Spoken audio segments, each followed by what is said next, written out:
Point commun, l'émission, sur Radio RGB 99.2 et radio-rgb.net. Prochainement, à l'affiche. Bonjour Fabienne Voisin. Bonjour José. Vous êtes directrice générale de l'Orchestre national d'Île-de-France, autrement appelé l'ONDIF. Vous allez participer, parce que c'est pas seulement en futur, vous participez activement à un grand projet qui est à l'initiative de Point commun, la scène nationale de Cergy-Pontoise, grand ensemble qui va réunir de nombreux musiciens et tout cela dans un cadre inhabituel pour la musique, pour un concert public. C'est sur les balcons d'un immeuble, voire de plusieurs immeubles, je ne sais pas, vous allez nous préciser tout cela. Et tout ceci aura pour point d'horizon le samedi 9 juillet prochain, avec 2 concerts qui seront offerts aux habitants, aux voisins et davantage à tous ceux qui voudront participer à cette initiative. Alors, de quoi s'agit-il ?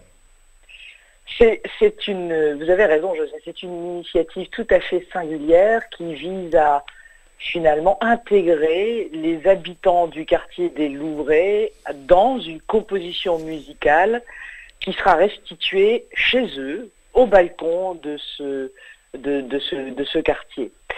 Le 9 juillet à 18h30 et 20h30. C'est Alors bien évidemment, ça ne se fait pas en 30 secondes. C'est évidemment les habitants qu'on souhaite impliquer. Et là, c'est le travail à la fois de grand ensemble qui est dirigé par Pierre Sauvageau, un compositeur qui est un compositeur tout à fait intéressant, singulier, parce qu'il sait manier l'écriture musicale de façon très intelligente, très inclusive. Et c'est un peu, en quelque sorte, des portraits des habitants qu'il va écrire, dessiner en musique et qui vont être restitués par les musiciens de l'orchestre, en tout cas une partie des musiciens. On ne pourra pas mettre tous les 95 musiciens de l'Orchestre national d'Île-de-France. Je crois qu'ils seront une quarantaine, c'est ça ? C'est ça, 43 musiciens pour une œuvre qui va tout de même durer 40 minutes. Oui. Alors, on parle effectivement de partition musicale au sens classique du terme, pour le coup, avec un orchestre symphonique là composé d'une quarantaine de musiciens, mais également associé au bruit du quotidien, je lu, et l'ensemble évoquant Georges Perec et son célèbre ouvrage La vie, mode d'emploi. Alors ça se complexifie. Quand je parle de bruit du quotidien, dites-moi, c'est tout sauf de la musique ? Ah, vous savez, le bruit, quelqu'un disait la musique est un bruit intelligent. Pierre Sauvageau donc arrive à unifier les bruits du quotidien qu'il inclut dans sa partition, inspirée effectivement par la pièce de Perec. Ça veut dire qu'il va collecter des bruits du quotidien, alors des éléments sonores de la vie quotidienne, c'est un peu ça. C'est ça, il injecte dans sa partition des bruits qui sont nos bruits du quotidien, qui vont faire sens dans ce que cette partition va pouvoir, on va pouvoir tous se reconnaître d'une certaine façon dans ce qu'il va ensuite raconter dans cette partition. Alors, on est dans de l'artistique, mais je crois savoir que la dimension sociale est au cœur aussi de ce projet. Quand on parle d'améliorer le cadre de vie, quand on parle de recréer du lien social, voire de la relation entre voisins, ce projet, j'imagine qu'il n'a pas forcément été accueilli comme ça, sur les bras ouverts. Alors, c'est sûr, là, il y a un travail, il faut s'y coller finalement, à faire ce lien, à réunir ce que la société ne parvient pas à réunir. C'est tout à fait d'ailleurs l'un des objectifs d'un orchestre qui se produit devant un public, qui réunit des gens qui viennent d'horizons différentes, et puis aussi par les actions éducatives et culturelles qui mènent. C'est donc en partie ces actions qui ont débuté la semaine dernière dans le cadre d'un lancement de cette opération qui s'est fait dans le quartier des Louvrais, chez les habitants. À l'école Jean Moulin de Pontoise, entre autres. Vous savez tout, voilà. Qui a permis de faire une première rencontre avec certains des habitants qui ont répondu à cette invitation. Et cette rencontre va se poursuivre à partir de maintenant pour aller chez les gens, leur signaler d'abord qu'on va faire quelque chose pour eux, de façon aussi à collecter un peu de leur univers, Et puis, donc c'est en fait des actions, des interventions qui vont se faire aussi avec les musiciens, de façon à jusqu'au mois de juillet pouvoir créer ce lien réellement et puis pouvoir en faire une restitution qui puisse concerner le plus possible d'habitants. Alors c'est vrai que d'habitude on se dit, quand on parle d'immeubles, de barres d'immeubles, c'est le chacun pour soi, le chacun chez soi, c'est aussi l'intimité tout simplement pour se retrouver tranquillement chez soi. Là c'est une mise en relation, c'est le grand ensemble, c'est aussi faire ensemble. C'est faire ensemble. C'est vraiment une œuvre participative dans tous les sens du terme, dans sa construction, mais également dans sa restitution. C'est pas un vain mot. On est là vraiment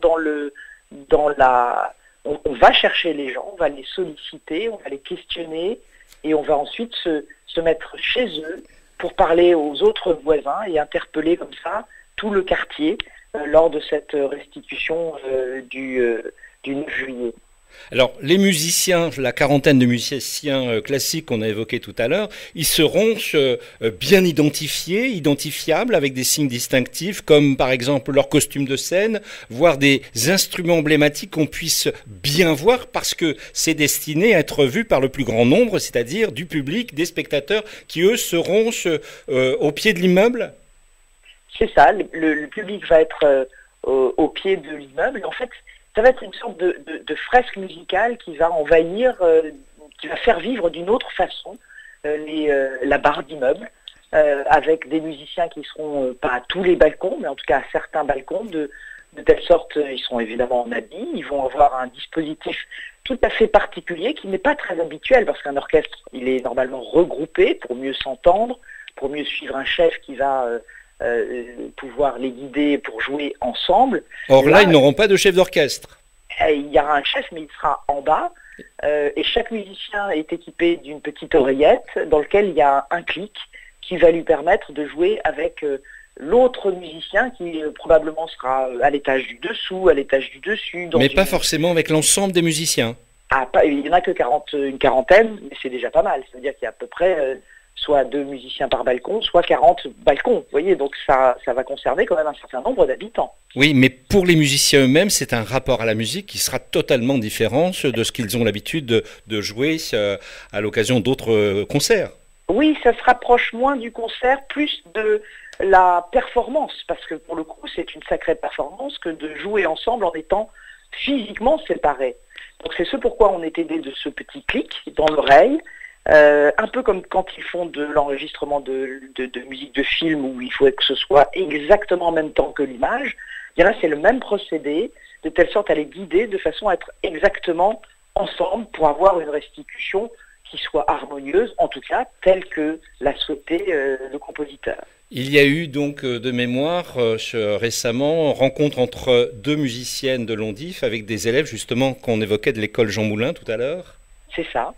Et donc cette mise en contact, en relation, c'était déjà pour préparer les enfants, voire leurs parents, les familles qui vont vivre un projet collectif, un projet autour de ce grand ensemble. C'est ça, c'est maintenant, effectivement, on essaye de sensibiliser bien sûr les enfants qui ont eu ce qu'on appelle nous des actions éducatives et culturelles. Le prochain rendez-vous d'ailleurs a lieu le 21 mai. Cette fois-ci, nous irons avec un quintet de cuivre de l'orchestre, avec le trompette solo, le cor solo, trombone, tuba et une autre trompette, 2 trompettes. Alors j'imagine que les enfants concernés ne sont pas habitués spécialement à voir d'abord des musiciens comme ça en direct et encore plus des musiciens classiques avec des instruments qu'ils vont peut-être découvrir pour leur première fois, pour la première fois de leur vie.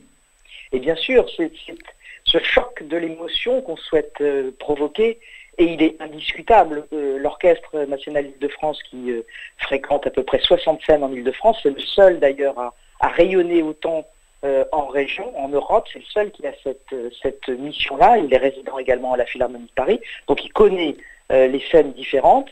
Il fait aussi, c'est l'un des champions européens de l'action éducative et culturelle, il a l'habitude, ces musiciens ont l'habitude au quotidien d'aller rencontrer les enfants, de leur faire découvrir l'émotion de la richesse de ce répertoire. Ouais. Donc ce sont des musiciens qui ont énormément l'habitude de s'adresser aux enfants et de pouvoir leur présenter, leur faire écouter, toucher des instruments qui ne sont pas forcément dans leur quotidien. Et on voit le plaisir, je dirais la gourmandise, l'étonnement. Effectivement, comme vous le dites José, c'est pas des instruments que tout à chacun a l'habitude de voir. Ouais. Et ça, c'est notre boulot, d'aller leur faire découvrir, rencontrer, toucher, éprouver cette émotion qui est une émotion extrêmement puissante. Parce que lorsque vous mettez un orchestre devant, où il y a 95 musiciens, là il y en aura déjà 43, il y a quelque chose de... Très impressionnant, oui. Ah oui, bien sûr.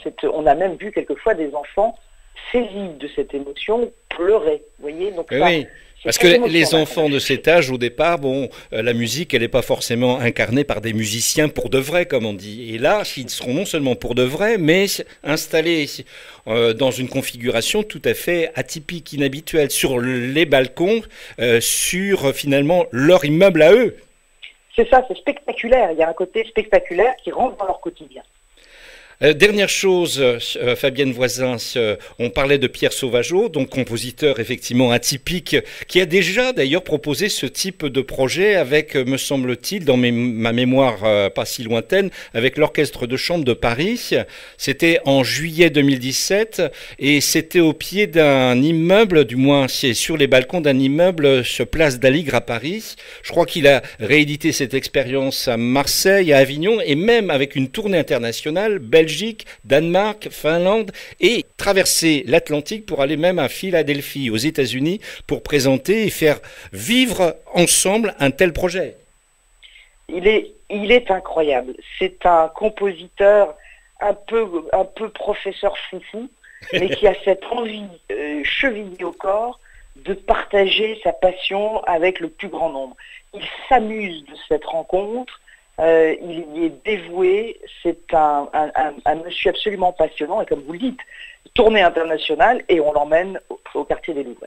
Eh bien, on est impatient de vivre et partager une telle expérience. C'est unique dans le Val d'Oise pour le coup. Ça se passera pour le public. Alors, c'est à la fois le public, les riverains, les voisins, tous ceux qui habitent sur ce quartier, mais plus largement tous ceux qui veulent partager une telle expérience. Ça peut être des centaines de spectateurs, voire, je crois, avoir lu plus de 1000 spectateurs espérés et attendus. Mais oui, il faut venir, c'est-à-dire que c'est basé sur la rencontre. Rencontrons-nous, c'est vraiment le propos de cette démarche qui est effectivement absolument spectaculaire. Il y a un premier rendez-vous le 21 mai, qui aura lieu à 17h déjà avec le quintet de cuivre, et puis évidemment, venez tous le 9 juillet. Mille merci. Il y aura 2 occasions, le samedi 9 juillet à 18h30, puis vous récidivez à 20h30. Mille merci. Ça sera sur le quartier des Louvrais, rue de Bourgogne, et c'est à Pontoise, à l'invitation et à l'initiative de Point Commun, la nouvelle scène nationale de Cergy-Pontoise, avec différents partenaires, parmi lesquels l'Orchestre national d'Île-de-France que vous dirigez. Mille merci, Fabienne Voisin. Merci, José.